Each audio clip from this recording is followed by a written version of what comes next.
Lara Sophie Cathy Crocaert, connue professionnellement sous le nom de Lara Fabian, née le 9 janvier 1970 à Etterbeek, Bruxelles, est l'une des chanteuses les plus en vue au monde, avec plus de 20 millions d'albums vendus. Cependant, derrière les paillettes de la scène, sa vie était remplie d'une profonde tristesse, dont la plus grande était peut-être le trouble alimentaire et la dépression dont elle souffrait dans sa jeunesse. Dans une interview accordée à Pure People, Fabian a confié « J'étais au plus fort de mes troubles alimentaires.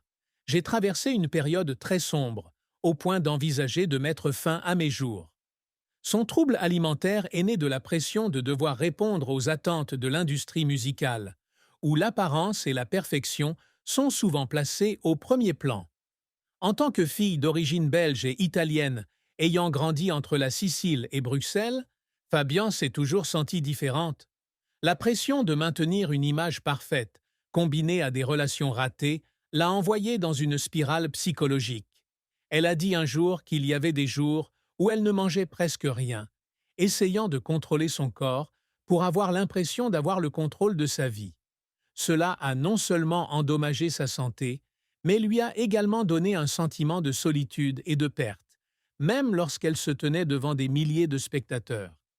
Cette tristesse a été encore aggravée par la perte de sa mère bien-aimée, Luisa Serio, qui avait été une grande inspiration dans sa vie.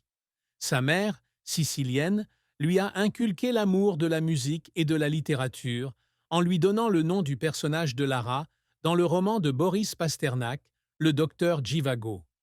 Lorsque sa mère a développé la maladie d'Alzheimer et est décédée, Fabian a eu l'impression d'avoir perdu une partie de son âme.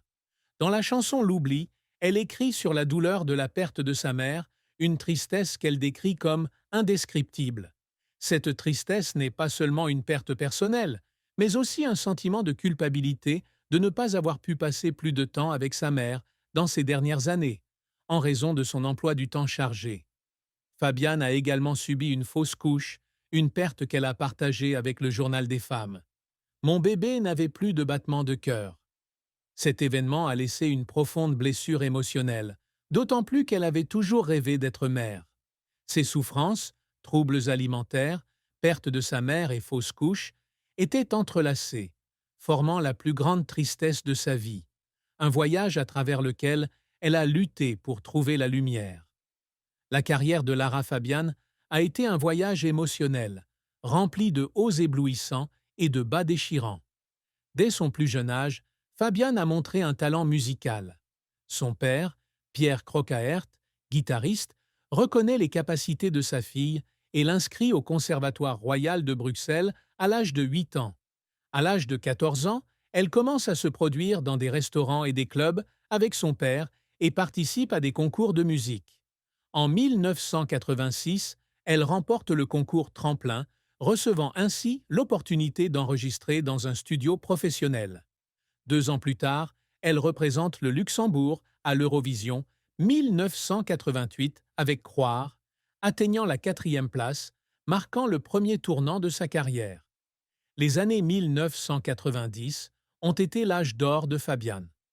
Après avoir déménagé au Québec en 1991, elle sort son premier album Lara Fabian, 1991, qui connaît un succès majeur au Canada. Les albums suivants tels que Carpe Diem, 1994, et Pure, 1996, lui ont apporté une renommée mondiale, avec des chansons comme Je t'aime et tout devenant emblématique. L'album Pure a été certifié disque de platine en France et s'est vendu à plus de 2 millions d'exemplaires dans le monde. Avec la capacité de chanter couramment en 5 langues, français, italien, anglais, espagnol, allemand, Fabian est devenu l'un des artistes multilingues les plus réussis, étant comparé à Céline Dion. L'une des réalisations notables est l'album Mademoiselle Zhivago, 2010, en collaboration avec le compositeur russe Igor Krutoy. L'album, qui comprenait 11 chansons en plusieurs langues et était accompagné d'un long métrage contenant des clips musicaux, a connu un énorme succès en Russie et en Ukraine. Fabian est également apparu dans le film The Lovely, 2004, interprétant des chansons de Cole Porter, confirmant son talent dans le domaine musical. Cependant, sa carrière n'a pas été sans échec. L'album anglais A Wonderful Life 2004 n'a pas rencontré le succès escompté. Des singles tels que The Last Goodbye et No Big Deal n'ont pas réussi à gagner du terrain et la sortie de l'album a été annulée aux États-Unis. Cet échec a forcé Fabian à suspendre ses activités en 2004, une décision qui l'a laissée dans un état de dépression. Elle a un jour confié qu'elle avait beaucoup pleuré lorsqu'elle s'est rendue compte que l'album dans lequel elle avait mis tant d'efforts n'avait pas été bien reçu. En 2013, Fabian a dû faire face à un autre défi majeur, des problèmes de santé auditive. Un problème d'oreille interne l'a forcée à annuler plusieurs spectacles de la tournée Le Secret. Elle a décrit cette période comme un cauchemar où elle craignait de perdre sa capacité à chanter. « Je pensais que je ne remonterais plus jamais sur scène », a-t-elle déclaré dans une interview. Les efforts pour récupérer, qui comprenaient du repos et des soins avec 2 ORL à Paris et en Belgique, ont été un voyage plein de larmes. Le soutien de sa fille Lou et de son mari Gabriel Di Giorgio l'a aidé à traverser cette épreuve, mais ces mois d'incertitude ont laissé une marque profonde.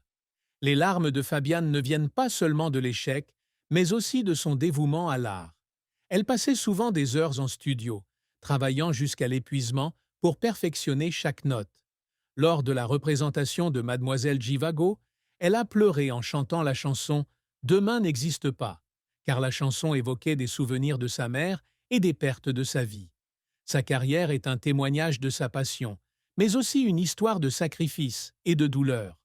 Une période difficile importante dans la vie de Fabian a été sa lutte contre les troubles alimentaires et la dépression à la fin des années 1990 et au début des années 2002. Après avoir rompu avec son petit ami de longue date, Rick Allison, en 1998, elle est tombée dans un vide émotionnel. Allison n'était pas seulement une amante, mais aussi une partenaire musicale, coécrivant des albums à succès, tels que Lara Fabian et Pure. Cette rupture a non seulement affecté sa vie personnelle, mais l'a également fait douter de son cheminement de carrière. « J'avais l'impression d'avoir perdu une partie de moi-même », a-t-elle dit un jour. Cette période fut une triste fin mentalement, car Fabian fut confronté à la solitude et à la pression de l'industrie musicale. Son trouble alimentaire s'est aggravé, car elle essayait de contrôler son corps pour compenser le sentiment de perte de contrôle dans sa vie. Elle a un jour raconté qu'il y avait des jours où elle ne buvait que de l'eau et ne mangeait rien, ce qui la rendait épuisée et faible. Devoir performer constamment, tout en luttant contre des problèmes de santé mentale, lui donnait l'impression de vivre une vie qui ne lui appartenait pas. Même si elle a finalement trouvé le soutien de sa famille et de ses amis pour traverser cette période, elle a vécu l'une des plus sombres, laissant des cicatrices émotionnelles qu'elle porte encore aujourd'hui. L'amour et le mariage de Lara Fabian sont une histoire pleine de passion, mais aussi de tristesse. Elle a traversé de nombreuses relations avant de trouver le bonheur avec Gabriel Di Giorgio. Son premier amour notable fut avec Rick Allison, qu'elle rencontra dans un piano-bar en Belgique en 1990. Les deux tombèrent rapidement amoureux et Allison devint un important collaborateur musical, l'aidant à bâtir sa carrière au Québec. Cependant, après 7 ans, ils se séparent en 1998. Fabian décrit la rupture comme un « abandon », car elle rêvait d'une famille et d'un mariage avec Allison. La douleur de cette rupture l'a plongée dans la dépression, une tristesse qu'elle a mis des années à surmonter. Fabian a ensuite eu plusieurs brèves relations, notamment avec le chanteur Patrick Fiori, 1997-1999, et le guitariste Jean-Félix Lalanne, 2003-2006. Cependant, la relation importante suivante fut avec le réalisateur de télévision français Gérard Policino, de 2006 à 2012. Ils eurent une fille, Lou Policino, née en 2007, une grande joie dans la vie de Fabian. Cependant, cette relation a également pris fin après 7 ans, bien que les deux aient accepté de se séparer pacifiquement pour élever Lou ensemble. Fabian a dit un jour J'ai dû apprendre à accepter que toutes les relations ne durent pas éternellement. Même sans scandale majeur, la rupture était tout de même triste, surtout qu'elle allait devoir rester mère célibataire pendant un certain temps. Son mariage avec Gabriel Di Giorgio, un magicien sicilien qui a débuté en 2013, a été un nouveau chapitre de sa vie. Ils se sont rencontrés en 2012 en Sicile, alors que Fabian travaillait comme coach vocal pour la comédie musicale Casanova. D'un seul regard, Gabrielle a su que j'étais la femme qu'il lui fallait, a-t-elle confié à Paris Match. Les deux se sont mariés en juin 2013 en Sicile, et Fabian décrit Gabrielle comme son ange. Cependant, ce mariage n'est pas à l'abri de difficultés. En 2014, un scandale a éclaté lors d'une tournée en Russie, lorsque Gabrielle a été accusée d'avoir été impolie envers Fabian, ce qui a conduit à une bagarre avec un fan, le laissant avec un bras cassé. Bien que cet incident n'ait pas détruit leur mariage, il a endommagé l'image de Fabian